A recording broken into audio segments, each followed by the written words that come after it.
Hello, this is Ali Yahuah. This is Xmas. No more. No mas.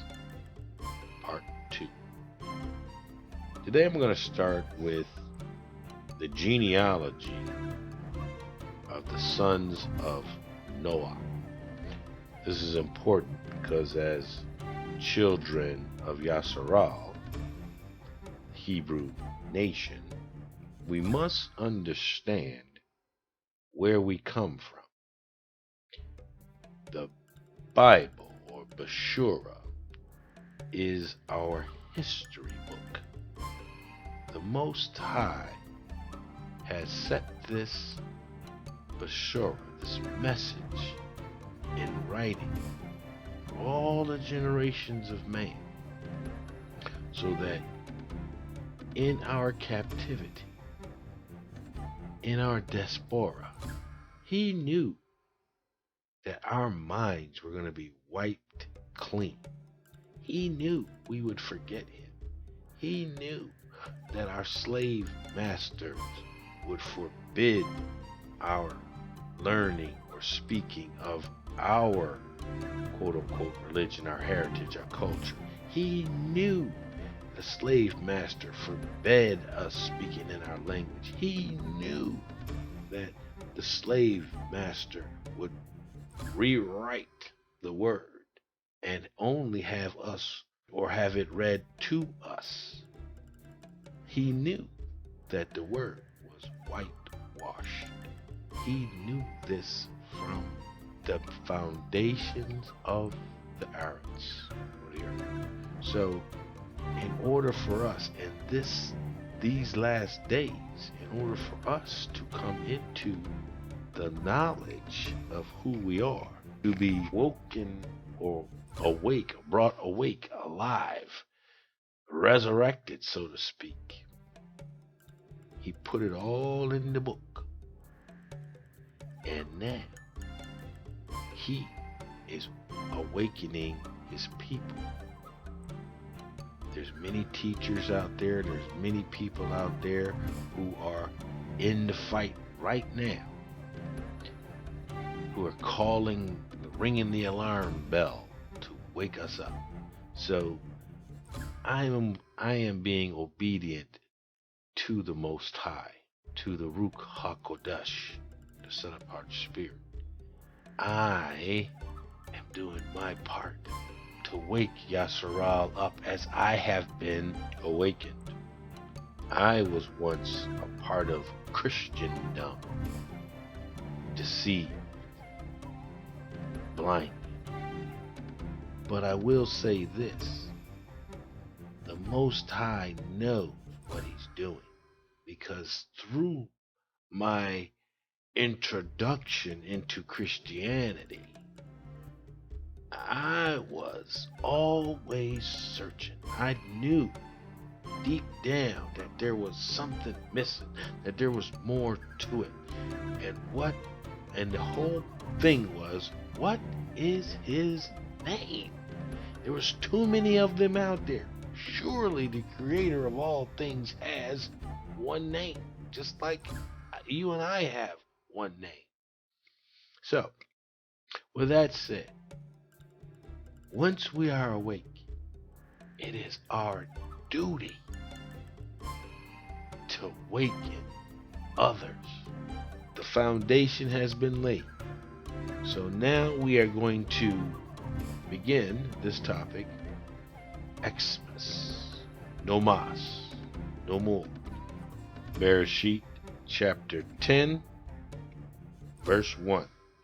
And this is the genealogy of the sons of Noak, Shem, Ham, and Japheth. And the sons were born to them after the flood.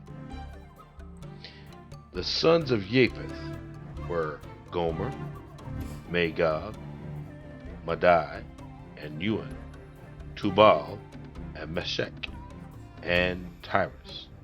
And the sons of Gomer were Ashkenaz, and Raphath, and Tugamar. And the sons of Unan was Elisha, Tarshish, Kittib, and Dudanim.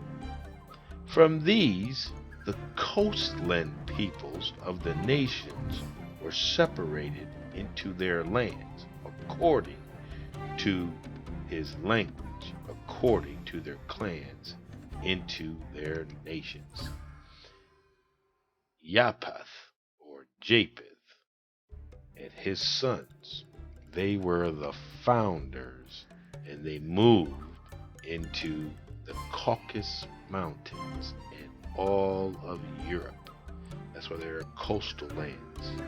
And Greece, and all those were the travels of Japheth and his sons, Europe and Germany and all of that. And two of his sons that you need to pay attention to in your own studies, or three, would be Magog, mentioned in Revelation, Ashkenaz, mentioned now, and Tarshish. This is where Paul or Saul had his ministry. Okay? These were the Gentile nations. All right, next son. Ham. This is verse 6.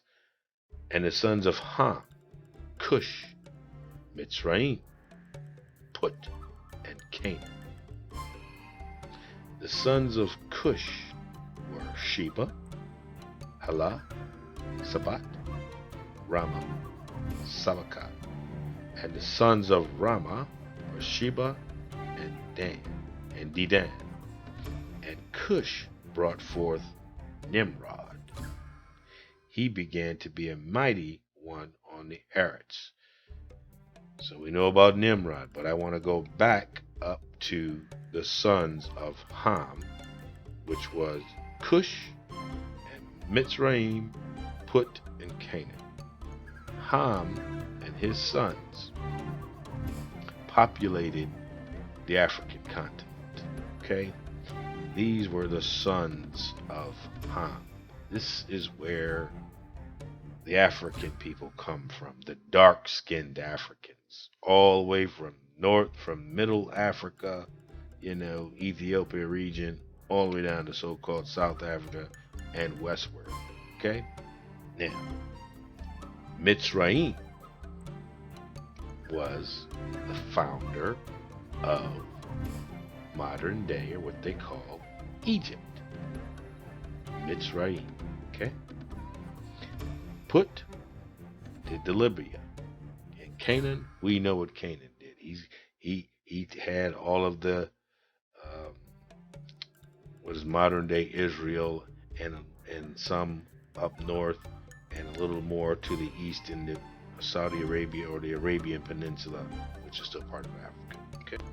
For clarity's sake, I want to mention that you know how when you read in your word, the Hamites, the Hittites, the Canaanites, and all the little ites.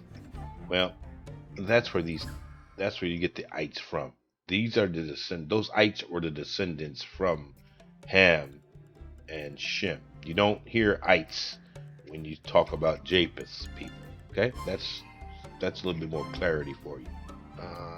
So we will go and Nimrod. So we'll go down a little bit further with Nimrod, who was the founder of Babylon.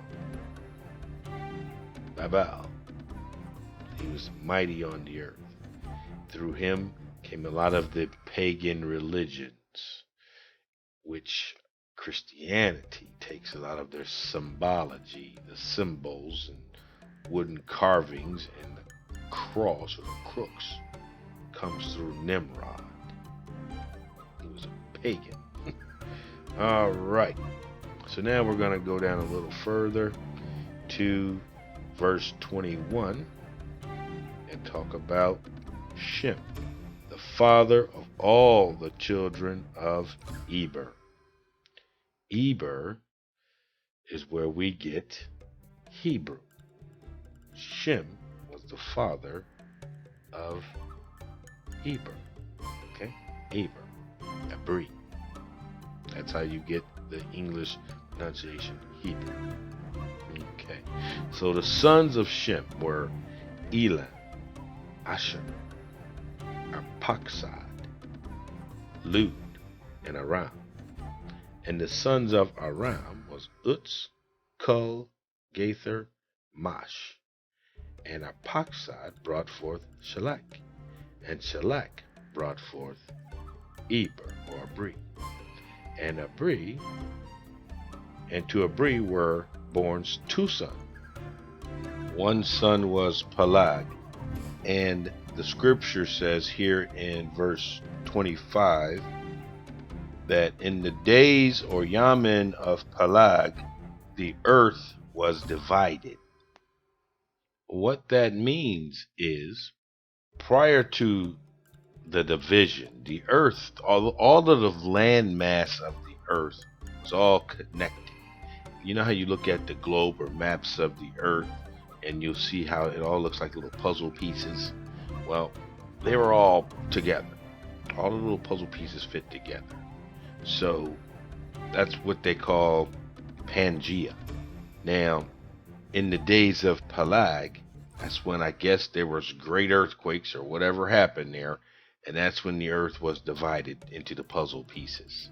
So as you can see in the scriptures where Nimrod was talking about getting all the people together and building the Tower of Babel to reach the heavens, you can see how that's possible. You can also see that if it was just one large landmass, how it was very easy for the sons of Noak to fill the earth, to explore the earth, to conquer and, settle in all these different land masses, because the earth was all put together at that time.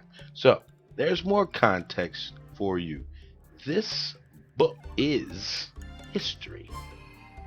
So Bereshit chapter 11 verses 1 talks about Nimrod wanting to build the Tower of Babel in a little more detail. So here it is. Bereshit 11 verse 1. And all of the Arabs had one language and one speech. That would be Hebrew. And it came to be, as they set out from the east, that they found a plain in the land of Shinar, and they dwelt there. And they said to each other, Come, let us make bricks and bake them thoroughly. And they had brick for stone, and they had asphalt for mortar. And they said, Come, let us build ourselves a city, and a tower whose top is in the Shamayim, and make a name for ourselves, lest we be scattered all over the face of the earth. Now that right there speaks to man wanting to be a God, little g, unto himself. So we'll continue with the genealogy through Peleg. So after Peleg, we had Ru. Ru had Serug. Serug had Nahor. Nahor had Terech. Terech had Abram.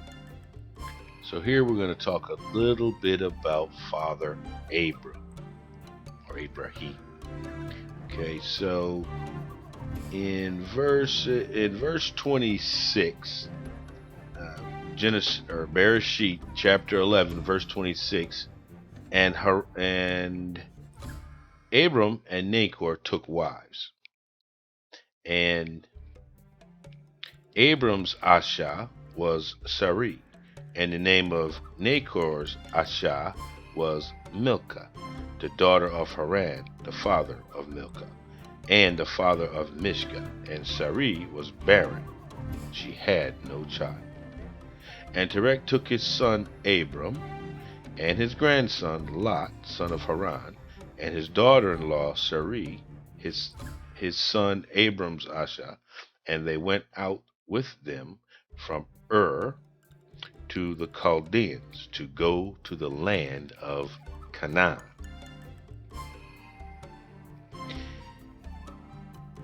So we're going to skip down a little bit, and we'll go to verse 12, or chapter 12. And Yahuah said to Abram, go yourself out of your land, from your relatives, and from your father's house, to a land which I will show you. And I shall make you a great nation, and bless you, and make your name great, and you shall be a blessing, or barakah. And I shall bless those who bless you, and I will curse him who curses you. And in you all the clans of the Arabs shall be blessed, or barak. So Abraham left, as Yahuah had commanded him, and Lot with him. And at this time Abram was 75 years old. So right there, the Most High is putting the prophecy in Abram, putting the vision in him. Our father Abram, son of Eber, son of Shem, son of Noak, son of Methuselah, son of Enoch, son of Adam. Awesome. This is your heritage. This is your heritage. Okay, we'll continue. So Abram eventually passed through the land of Canaan, and he found a land, and he sat by he went to Shechem. Okay, this is verse 6. As far as the tabernacle of Moriah. And at that time the Canaanites were in the land. Remember, Canaan is the son of Ham. And Yahuah appeared to Abram and said, to your seed I give this land. So Abram is in the land of Canaan, in the land of the Canaanites, right? His distant cousin, Canaan. And Canaan is huge. That little strip of Israel that you see, that's not Canaan, okay? It's a lot bigger than that. But anyway, Yah lets him see this land. He didn't give it to him yet, but it's a promise. As the Most High often does, he'll show you something first, but he doesn't tell you how you're gonna get there, because he knows the journey to the promised land is going to be filled with some trials and some tribulations. You're going to have to go through some stuff to get where he wants you to go. But he knows if he shows you all of that stuff you got to go through, you might just get afraid and turn back and miss your blessing. I'm going to demonstrate that to you when the children of Yashsra'al are set free from Mitzrayim. So now we're going to move along to chapter 15, where Abram receives the promise in more detail.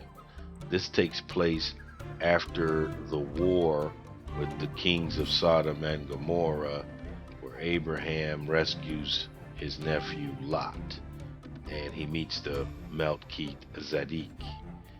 There's more to that one. That's a whole nother lesson, and I can't wait to talk about that one. But for now, we're going to move to chapter 15 and verse 1. After these events, the word of Yahuah came to Abram in a vision, saying, do not be afraid, Abram. I am your shield. Your reward is exceedingly great. And Abram said, Master Yahuah, what would you give me, seeing that I have gone childless, and the heir of my house is Eleazar of Damascus? And Abram said, you have given me no seed.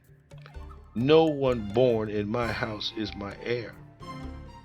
And the word of Yahuah came to Abram, saying, this one is not your heir, but he who comes from your own body is your heir. And he brought him outside and said, "Look toward the Shamaim and count the stars if you are able to count them. So are your seed." Abram believed Yahuah, and Yahuah reckoned it unto him as righteousness. So now I want you to pay particular attention to this next exchange in the conversation. This is verse 7. And he said to him, "I am Yahuah." Hold on, before I even go with that, you noticed how Yah continually introduces himself to Abram? Do you notice how often he tells Abram who he is? He continually tells him his name. Think about that. I'll continue. "I am Yahuah, who brought you out of Ur of the Chaldeans, to give you this land to inherit it." And Abram said to him, "Master Yahuah, whereby do I know that I possess it?" And Yahuah said to him, "Bring me a 3-year-old heifer, and a 3-year-old female goat, and a 3-year-old ram, and a turtle dove, and a young pigeon." And he took all these to him and cut them in the middle, and placed each half opposite the other, but he did not cut the birds. And the birds of prey came down on the carcasses, and Abram drove them away. So as you can see, something profound is about to happen here.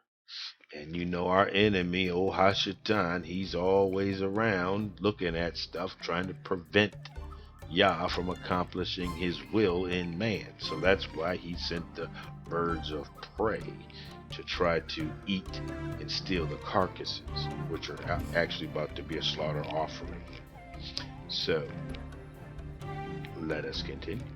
So Abram drove them away. And it came to be, when the sun was going down, a deep sleep fell upon Abram. A frightening great darkness fell upon him. And Yahuah said to Abram, "Know for certain that your seed are to be sojourners in a land that is not theirs, and shall serve them, and they shall afflict them 400 years. But the nation whom they serve, I am going to judge, and afterward let them come out with great possessions. Now as for you, you are going to go to your fathers in peace, and you are going to be buried at a good old age." That prophecy that you just heard there was concerning us. Keep that 400 years in your mind. If you listen to part 1, this is that prophecy concerning us. Okay, I'm building my case now. All right. Verse 17. And it came to be, when the sun went down, and it was dark, a great smoking oven and a burning torch passing between those pieces.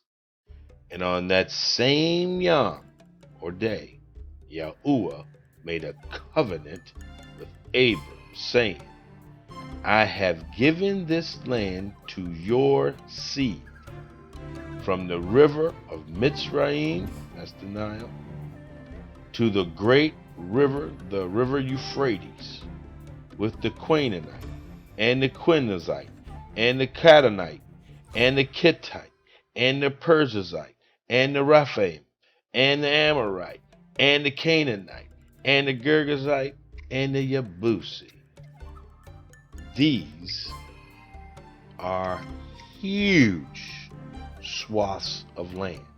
That little teeny weeny piece that the fake Jews are in now, that little fake piece of land, Israel, that's not what Yah has promised us.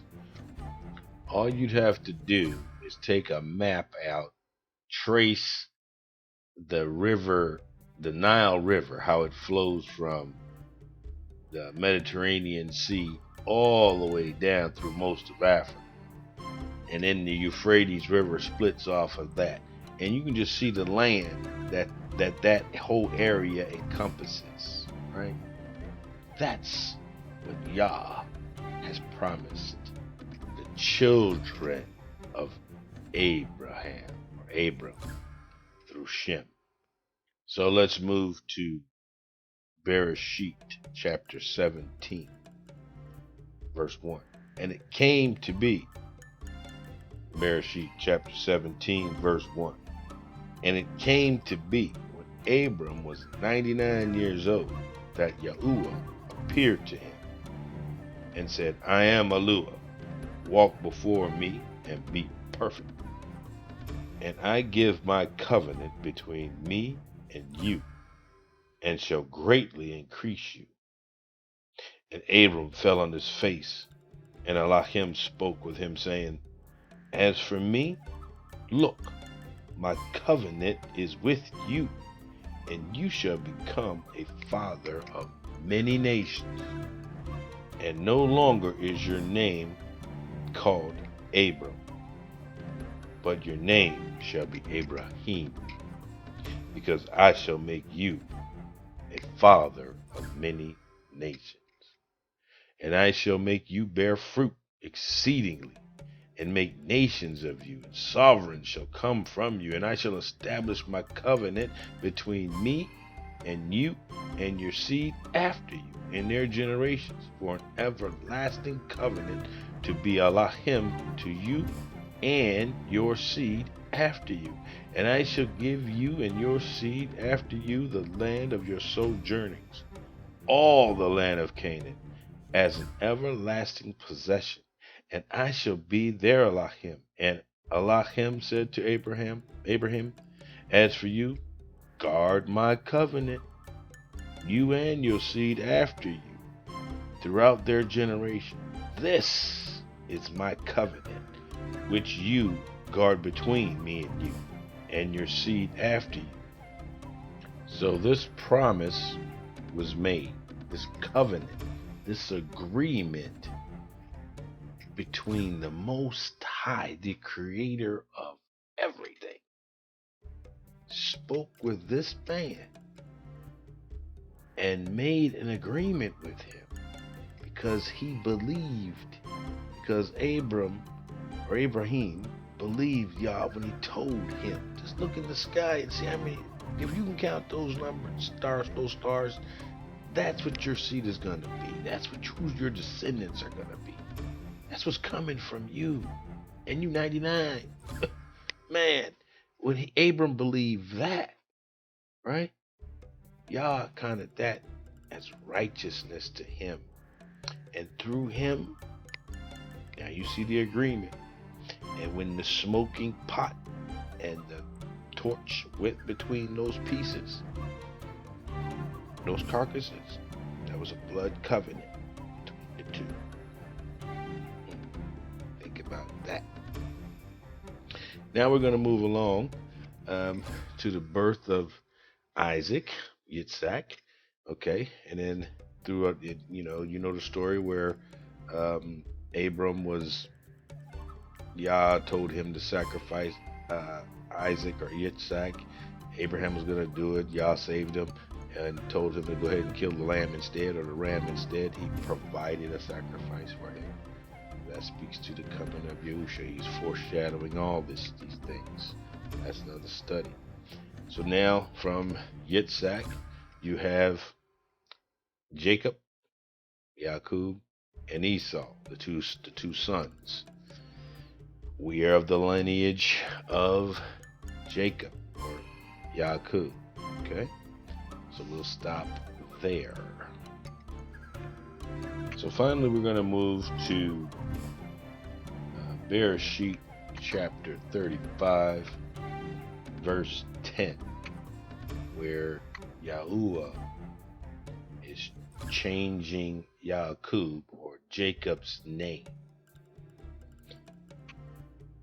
Your name was no longer Yaakov, which is supplanter or deceiver for what he did with his brother Esau. But your name is Yashsra'al. Yashsra'al means ruler with Elohim. Think about that. Verse 11. And Yahuah said, bear fruit and increase. A nation and a company of nations shall be from you, and sovereigns will come from your body. And the land which I gave Abraham and Yitzhak, I give to you, and to your seed after you, I give this land. So the promises are continuing.